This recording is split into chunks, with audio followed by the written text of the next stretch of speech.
फेसबुकच्या माध्यमातून धमकी मिळालेली आहे। त्याच्यामध्ये जीवे मारण्याची धमकी दिलेली आहे। पूर्वी जो प्रकार झाला, माझ्यावरती जो हल्ला झाला, त्या हल्ल्याला धरूनच त्या ठिकाणी त्यातल्या आरोपीचं नाव घेऊन मला धमकी दिलेली आहे।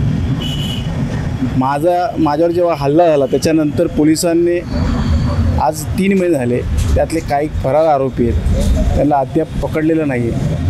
कोणाचा वरदस्त आहे, त्यांना राजकीय दबाव कोणाचा आहे, हे येणाऱ्या काळामध्ये लवकरच मी ते आपल्या माध्यमातून सांगेल।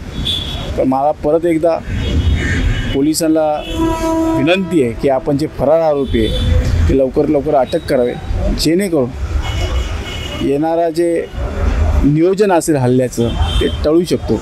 आणि अजूनही सुद्धा मला अनेक राजकीय लोकांकडून मला मेसेज मिळतो आहे की तुझ्या जीवाला अजूनपर्यंत धोका आहे। या धमकी संदर्भात मी आता पोलीस स्टेशनला तक्रार दाखल केलेली आहे। पोलीस लोक त्या ठिकाणी त्याची शहानिशा करून त्यांना लवकर अटक करू असं त्या ठिकाणी मला सांगण्यात आलेलं आहे।